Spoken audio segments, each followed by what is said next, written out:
online platform that will make your chemistry.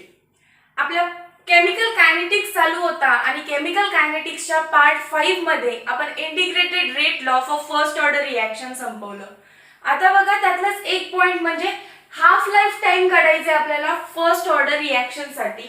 सगळ्यात पहिला half life time म्हणजे काय तर बघा the time required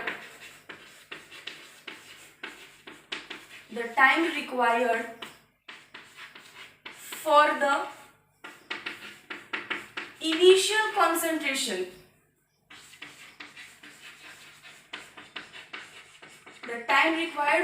initial concentration of reactant to fall to half of its value. बघा ही त्याची डेफिनेशन आहे. द टाइम रिक्वायर्ड लागणारा टाइम टी हाफ लाईफ आपण काय लिहिलं हाफ लाईफ लागणारा टाइम कोणासाठी for the initial concentration of reactant. जे तुमचं रिएक्टंटचं इनिशियल कॉन्सन्ट्रेशन होतं त्याचं अर्ध कॉन्सन्ट्रेशन व्हायला जे इनिशियली तुमचं कॉन्सन्ट्रेशन होतं जे काही तुम्ही घेतलं असेल A0 त्याचं अर्ध कॉन्सन्ट्रेशन व्हायला जे टाइम लागतं त्या टाइमला काय म्हणायचं हाफ लाईफ टाइम. आता चला याचा डेरिव्हेशन बघू लगेच. तुम्हाला माहिती आहे first order integrated rate law कसा लिहितो आपण K is equal to 2.303/T log to the base 10 कोणावरती A0/AT. बरोबर आहे.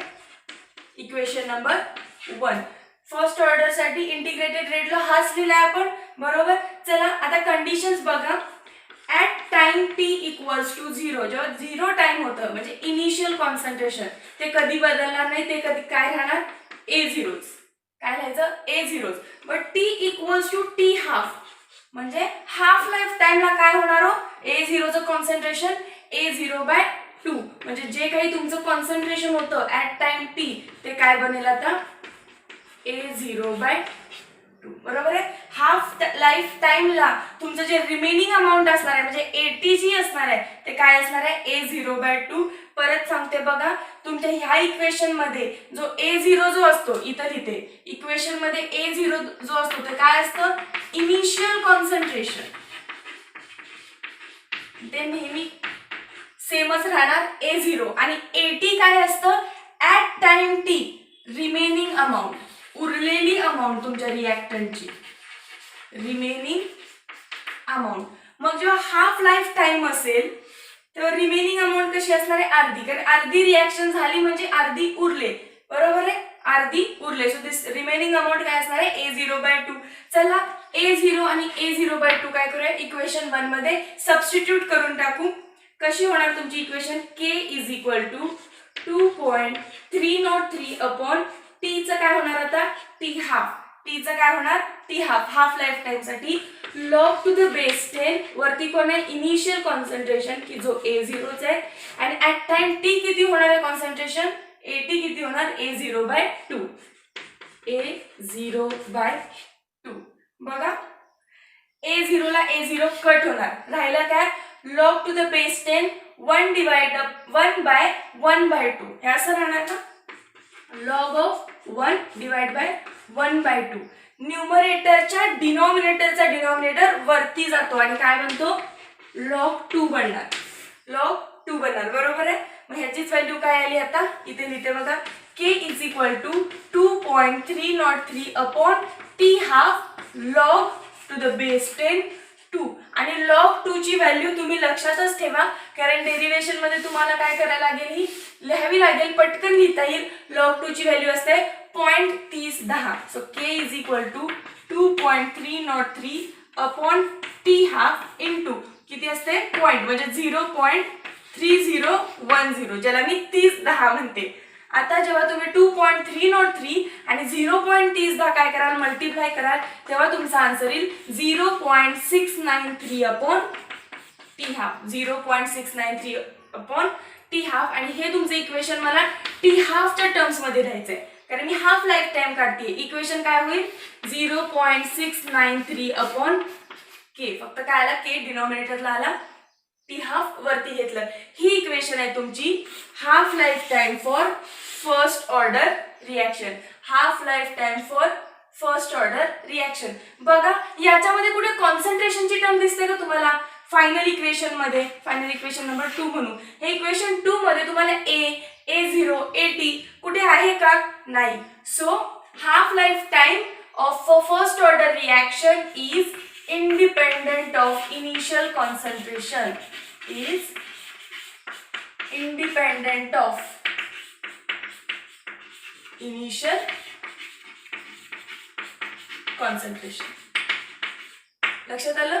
कुठेही हाफ लाईफ टाइम मध्ये कॉन्सन्ट्रेशनची टर्म नाहीये किंवा इनिशियल कॉन्सन्ट्रेशन A0 नाहीये. So is half life time for first order reaction is independent of initial concentration. लक्षात आलं हाफ लाईफ चा पॉइंट? हाफ लाईफ म्हणजे ऍक्च्युली काय आहे तर तुम्ही जेवढं अमाऊंट आधी घेतलंय स्टार्टिंगला, 10 घ्या 100 घ्या किती पण घ्या, पण घेतलेल्या अमाऊंटची अर्धी रिॲक्शन कंप्लीट व्हायला, घेतलेल्या इनिशियल अमाऊंटची अर्धी रिॲक्शन कंप्लीट व्हायला जो टाइम लागतो त्यालाच काय म्हणायचं असतं? Half life. आणि डिनोट कशाने करतो आपण? टी हाफने. लगेचच काय करूया, याचा ग्राफ बघूया. बघा मी इथंच ग्राफ काढते. X axis, Y axis. Y axis वर मी घेते कॉन्सन्ट्रेशन ऑफ ए आणि सॉरी वाय ऍक्सिस वर मी घेते concentration of A. X axis वर मी काय घ्यायले? टाइम. आता तुम्हाला माहिती आहे की जे काही तुम्ही इनिशियल रिॲक्टंटचं कॉन्सन्ट्रेशन घेतलं असणार, फर्स्ट ऑर्डर म्हटलं A गोज टू P, ही रिॲक्शन असणार आहे. एचं जे टाइम 0 ला कॉन्सन्ट्रेशन असेल ते कसं असणार आहे? मॅक्सिमम. आणि ते डिनोट कशाने करतोय आपण? A0 नी. A0 नी. बघा आणि जसं जसं टाइम पुढे जाईल, आधी समजा 100 मोल आहे, 0 टाइम होता 0 मिनिट 0 सेकंड, तेव्हा A0 मोल आहे. हळूहळू जसं टाइम वाढेल तसा तुमचा रिॲक्टंट काय होतो? एक्सपोनेन्शियली डिक्रीज होतो. एक्सपोनेन्शियली डिक्रीज होतो. आता 0 टू A0 हे कॉन्सन्ट्रेशन आहे तुमचं. याची अर्धी व्हॅल्यू काय असणार आहे बघा? A0/2. A0 टोटल अमाऊंट आहे. सो A0/2 काय झाली? त्याची अर्धी. त्याच्या करस्पॉन्डिंग जे काही टाइम असेल, त्याच्या करस्पॉन्डिंग जे काही टाइम आहे तुमच्या एक्स ऍक्सिस वर, त्यालाच काय म्हणायचं? T half. त्यालाच काय म्हणायचं? T half. Half life time. चला परत याचा अर्ध करूया. A0/2 चं अर्ध काय होईल? A0/4. या A04 ला करस्पॉन्डिंग जे काही टाइम असेल ते पण काय असेल? T half. पण आता T half plus T half किती झालं? हे 2 टाइम्स टी हाफ. हा एकदा टी हाफ आणि हा दुसरा टी हाफ. सो इथला टाइम काय असणार आहे तुमचा? 2 टाइम्स द टी हाफ. हा आहे तुमचा graph for half life for first order reaction. इथे आपला हाफ लाईफचा पॉइंट संपला. आता आपल्याला जे integrated rate law for first order reaction बघितले आपण, त्याचे काही इक्वेशन्स मी 4 तुम्हाला लक्षात ठेवा म्हणून सांगितलेले, त्या मी इथे लिहिलेत. ln of A0/AT is equal to KT. ln of A0 minus ln of AT is equal to KT. K equals to 2.303 upon T log to the base 10 A0/AT. Similar way मध्ये K is equal to 2.303 by T log to the base 10 A0 upon A0 minus X. आणि हे लक्षात का ठेवायचं म्हणून मी सांगितलेलं तुम्हाला, कारण मला काही ग्राफ्स ड्रॉ करायचे आहेत. हे ग्राफ काढण्यासाठी मला या इक्वेशन्स लागणार आहेत. तर हे 3 ग्राफ बघायचे आणि हा चौथा, हा झाला हाफ लाईफ टाइमचा. आणि हे कोणाचे? इंटिग्रेटेड फर्स्ट ऑर्डर, म्हणजे जे कालच्या पार्टचे पेंडिंग ग्राफ आहेत, लास्ट पार्टचे, ते इथे काढायचे आपण. ठीक आहे, चला मी बोर्ड रफ करते आणि लगेच आपण ग्राफ बघूया. बघा आपल्याला पहिलाच ग्राफ कोण वर्सेस कोण बघायचा आहे. फर्स्ट आपण हा काढतोय, रेट वर्सेस AT म्हणजेच काय? Concentration of reactant at time T. आपली रिॲक्शन कोण होती? सगळ्यांसाठीच फर्स्ट ऑर्डर असल्यामुळे A goes to product rate versus AT. आता कोणताही ग्राफ जर तुम्हाला काढायला सांगितला तर सगळ्यात मेन गोष्ट लक्षात ठेवायची म्हणजे तुमच्या रेट आणि AT मध्ये तुम्हाला रेट कशावर ठेवायला लागेल? वाय ऍक्सिस वर. आणि कॉन्सन्ट्रेशन कशावर ठेवायला लागेल? एक्स ऍक्सिस वर. हे दोन्ही जे एक्स आणि वाय ऍक्सिस वर ठेवायला दिलेल्या व्हॅल्यूज एकाच इक्वेशन मध्ये येतील अशी कोणती इक्वेशन आहे हे फाइंड करायचं. बघा जर मी तुम्हाला विचारलं, एक रिॲक्शन दिली A गोज टू प्रोडक्ट आणि मी याचा काय लिहा म्हटलं तुम्हाला? रेट लॉ लिहा. तर तुम्ही कसं लिहिणार? Rate is equal to rate constant K into concentration of A at time T. कारण मी ऍट टाइम T चं सांगितलं. ऍट टाइम 0 तुम्ही कसं काढाल? इनिशियल कॉन्सन्ट्रेशन 0 मानलं तुम्ही. ऍट टाइम टी काय मानलं तुम्ही, कॉन्सन्ट्रेशन 80 आहे. ऍट टाइम टी चा रेट लो काढा म्हटलं तुम्ही कसं लिहिणार, rate is equal to K 80 raise to 1, कारण फर्स्ट ऑर्डर रिएक्शन आहे. बरोबर आहे. आता बघा मी तुम्हाला ग्राफ काढायच्या आधी काही गोष्टी सांगते ज्या बेसिक आहेत. जेव्हा तुमच्या ग्राफचं नेचर, हे मेन लिहून घ्या, जेव्हा तुमच्या ग्राफचं nature y is equal to mx येईल, y is equal to mx म्हणजे y ऍक्सिस वर कोणतरी आहे, x ऍक्सिस वर कोणतरी आहे आणि हा कोण असतो m, स्लोप असतो.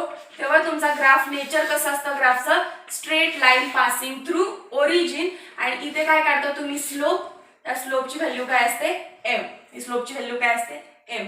आणि जेव्हा तुमच्या ग्राफचं नेचर कसं येईल, y is equal to mx plus c येईल काहीतरी. c म्हणजे काय असतं, इंटरसेप्ट. बघा कसा रिप्रेझेंट करतो आपण, स्ट्रेट लाईन आहे y is equal to mx, इथं पण y is equal to mx जे आहे ते काय असणार आहे, स्ट्रेट लाईनच असणार आहे, पण नॉट पासिंग फ्रॉम ओरिजिन. इथं ओरिजिन पासून पास होते, इथं ओरिजिन पासून पास होत नाही. तर हा c इंटरसेप्ट असतो, हा इंटरसेप्ट सोडायचा, हा सी इंटरसेप्ट सोडायचा आणि मग काय करायची, तुमची स्ट्रेट लाईन द्यायची. परत इथे जरी तुम्ही काय काढला, स्लोप काढला, तर ह्या स्लोपची व्हॅल्यू काय असते बघा, m काय असतो नेहमी तुमचा स्लोप. स्लोप म्हणजेच काय हो, तर y2 minus y1 upon x2 minus x1. म्हणजे इथं जो पॉइंट आहे त्याला तुम्ही काय म्हणाल, x2 y2 कोऑर्डिनेट्स द्याल आणि इथे कोणा हे काय द्याल, x1 y1. So y2 minus y1 upon x2 minus x1 करेल, जी व्हॅल्यू येईल ती काय असते तुमची स्लोप. सो हे दोन बेसिक नीड्स आहेत. y is equal to mx is straight line passing through origin आणि y is equal to mx plus c is also straight line but not passing through origin. काहीतरी काय असतो, intercept असतो. चला हे लक्षात आलं. वरती मी तुम्हाला काय सांगत होते बघा, ही इक्वेशन, याच्यामध्ये आपल्याला रेट पण भेटला आणि कॉन्सन्ट्रेशन ऑफ 80 पण भेटलं. आता याला मी y is equal to mx आहे की y is equal to mx plus c आहे, हा फॉर्म चेक करायचा. मी रेट कुठल्या ऍक्सिस वर घेईन, y ऍक्सिस वर घेईन, आणि 80 कुठल्या ऍक्सिस वर घेईन, x ऍक्सिस वर घेईन. म्हणजे हा कोण असणार आहे तुमचा उरलेला, k म्हणजे कोण असेल, स्लोप असेल. कुठला टाइपचा आला हा, y is equal to mx म्हणजे कोण, straight line passing through origin. y axis, x axis, x axis वर कोण घेतलं, 80 कॉन्सन्ट्रेशन 80, y ऍक्सिस वर कोण घेतलं, रेट घेतला, आणि y is equal to mx चा फॉर्म आहे म्हणून काय काढलं मी, straight line passing through origin काढली. आता बघा याचा स्लोप काढा तुम्ही, स्लोप काय येईल तुमचा m, म्हणजे स्लोप काढल्यानंतर जी व्हॅल्यू येईल ती कोणाची असणार आहे, तुमच्या रेट कॉन्स्टंट k ची. स्लोप काढल्यानंतर जी काय व्हॅल्यू येईल ती कोणाची असेल, तुमच्या रेट कॉन्स्टंट k ची. आलं लक्षात. चला let's move on to our next graph. कोण आहे, log of a0 upon 80 versus time. आता मला अशी इक्वेशन पाहिजे की ज्याच्यामध्ये लॉग ऑफ a0 अपॉन 80 पण आहे आणि टाइम पण आहे. आता ही इक्वेशन बघा, याच्यात कोण आहे, ln of a0 by 80 is equal to kt, म्हणजे टाइम पण आहे आणि ln ची टर्म आहे. पण मला ln ची टर्म लॉग मध्ये कन्वर्ट करता येते. सो चला करूया. दिलेली इक्वेशन काय आहे आपली, जे आपण लक्षात ठेवले, ln of a0 upon 80 is equal to kt. बरोबर आहे. ln चा जेव्हा आपण लॉग करतो, ln चा काय करायचं आपल्याला, लॉग करायचंय, लॉग ऑफ a0 अपॉन 80. तर आपण काय म्हटलं, जेव्हा ln चं कन्वर्जन लॉग मध्ये करायचं असतं तेव्हा कुठल्या फॅक्टरनी मल्टिप्लाय करायचं, 2.303 इंटू लॉग म्हणजेच कोण असणार आहे तुमचा ln असणार आहे, इज इक्वल टू काय झालं, kt. बघा बरं, लॉग पण आला इक्वेशन मध्ये आणि टाइम पण आलं. y ऍक्सिस वर मी लॉग काढणार आहे, म्हणजे ही 2.303 मी तिकडे घालवलं तरी चालेल. मी रफ करते.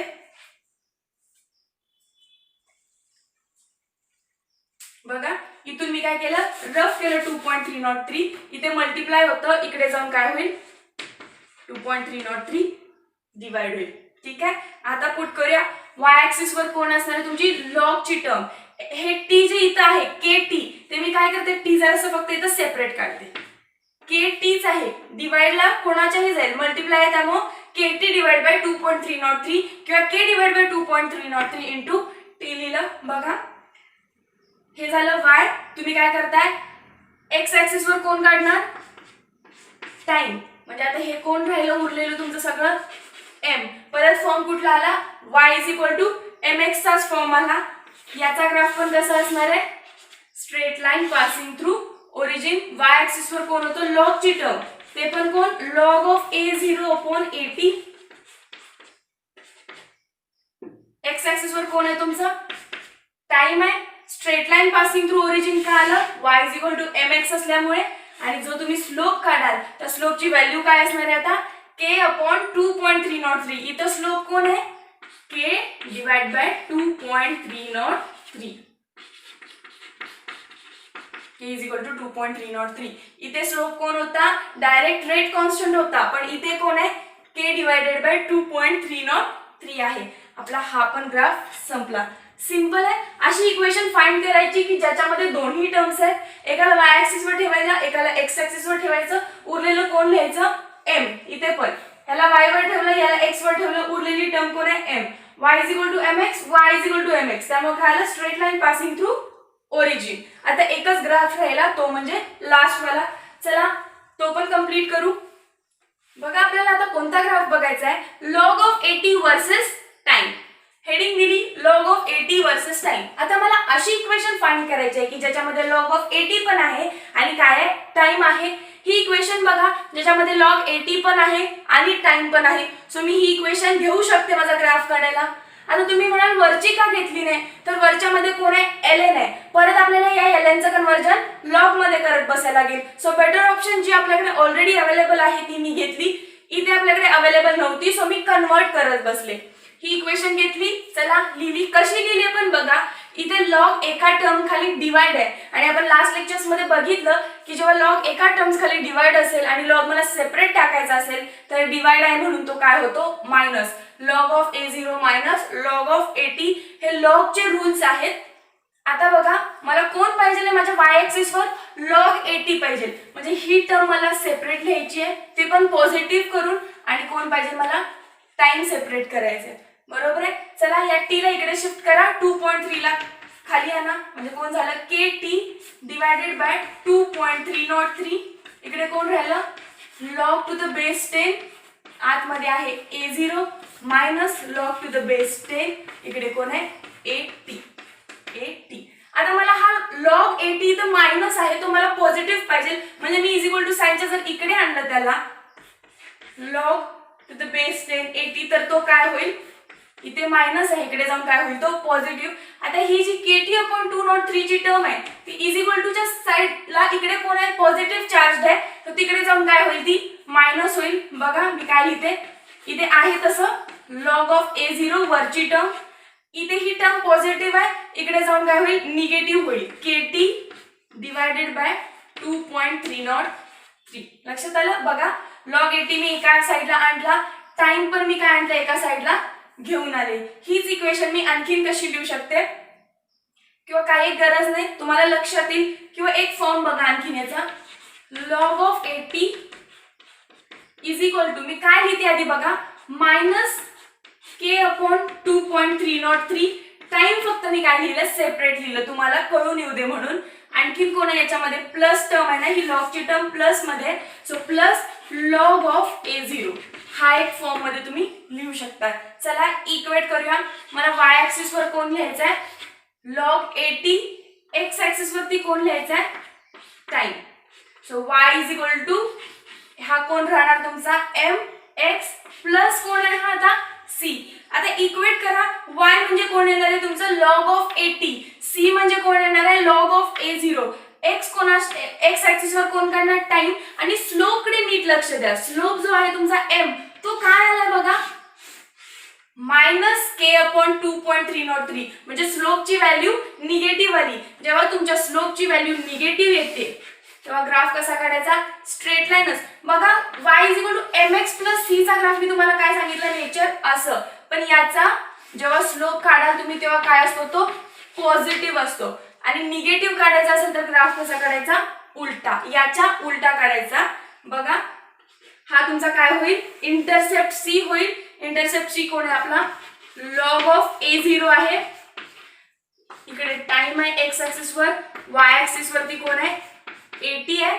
याचा जेव्हा तुम्ही स्लोप काढाल m, तर तो काय असणार आहे, मायनस k अपॉन 2.303. बघा स्लोप काय आहे, मायनस के अपॉन 2.303. लक्षात आलं. मी असा ग्राफ नाही काढला, y is equal to mx plus c चाच ग्राफ आहे हा, पण इथे जो स्लोप असतो तो कोण असतो, पॉझिटिव्ह. आणि इथे जो स्लोप आहे y is equal to mx plus c, इथे जो स्लोप आहे तो कसा आहे, निगेटिव्ह. निगेटिव्ह स्लोपला काय करायची, डिक्लाइन लाईन दाखवायची आणि त्याचा स्लोप कसा लिहिणार तुम्ही, मायनस के अपॉन 2.303. लक्षात आले. हे 3 आणि हाफ लाईफ टाइमचा काढलेला ग्राफ. ओके, इथं आपलं फर्स्ट ऑर्डर सगळं कंप्लीट झालं. नेक्स्ट पार्ट मध्ये आपल्याला काय बघायचंय, झिरो ऑर्डर रिएक्शन्स. परत झिरो ऑर्डरला आपण सेम टाइप मध्ये शिकणार. पहिला झिरो ऑर्डरचं काय करायचं, इंटिग्रेटेड रेट लॉ. त्याच्यानंतर त्याची पण हाफ लाईफ टाइम शिकायची, बरोबर आहे. हाफ लाईफ टाइम नंतर परत आपण काय करायचे, त्याचे पण ग्राफ शिकायचे. एक लास्ट पॉइंट सांगते जाता जाता बघा. First order integrated rate law बघा कसा लिहितो, 2.303 upon T log to the base 10 A0/80. आता मी सांगितलं यातून तुम्हाला काय काढायचे, के चे युनिट्स काढायचे, के चे युनिट्स काढायचे. आधी हिंट मध्ये काढून बघा. हिंट बघा मी काय सांगितलेली, mole upon dm cube raise to 1 minus n. आणि कोण आहे तुमचा सेकंड इनवर्स. किंवा टाइम तुम्ही कशामध्येही घ्या, मिनिट मध्ये घ्या, सेकंड मध्ये घ्या, आवर्स मध्ये घ्या, ते इनवर्स करायचं. बघा आता यालाच मी कसं लिहू शकते, मोल रेज टू कोण आहे वरती 1 मायनस एन, खाली कोण आहे तुमचा dm cube. Dm cube raise to पण कोण होता, खाली 1 मायनस एन, वरती लिहिन तेव्हा उलट करायचं, एन मायनस 1. आणि ते कोण आहे तुमचा टाइम इनवर्स. ऑर्डर 1 आहे, एनच्या ठिकाणी 1 सबस्टिट्यूट करा सगळीकडे, 1 1 काय होईल, 1 मायनस 1 0. सो ही टर्म कॅन्सल, 1 मायनस 1 0, ही टर्म कॅन्सल. सो युनिट काय यायला पाहिजे, फक्त तुमचं टाइम इनवर्स. जे काय युनिट यायला पाहिजे ते काय येणार तुमचं, फक्त टाइम इनवर्स. चला क्रॉस चेक करू. First order integrated rate law असा लिहितो बघा. ही टर्म जी आहे ही कॉन्सन्ट्रेशनची टर्म आहे, डिवाइड बाय परत कॉन्सन्ट्रेशनची टर्म आहे. So concentration divide by concentration निघून जाईल, नो युनिट येणार इथे, नो युनिट. लॉगला पण काही युनिट नसतं. 2.303 हा एक नंबर आहे, कॉन्स्टंट आहे, त्यालाही काही युनिट नसतं. म्हणजे राहिलं काय फक्त या इक्वेशन मध्ये 1 अपॉन टी उरलं. 1 अपॉन टी म्हणजेच काय, टाइम इनवर्स. 1 अपॉन टी म्हणजेच काय, टाइम इनवर्स. बघा टाइम इनवर्स. सो आपण प्रूफ केलं की हिंट मधून आपल्याला जे रेट कॉन्स्टंट के चं युनिट आलेलं तेच कोणाचं येत आहे, आपल्या इंटिग्रेटेड रेट लॉ वरून. आलं लक्षात. चला भेटूया नेक्स्ट पार्ट.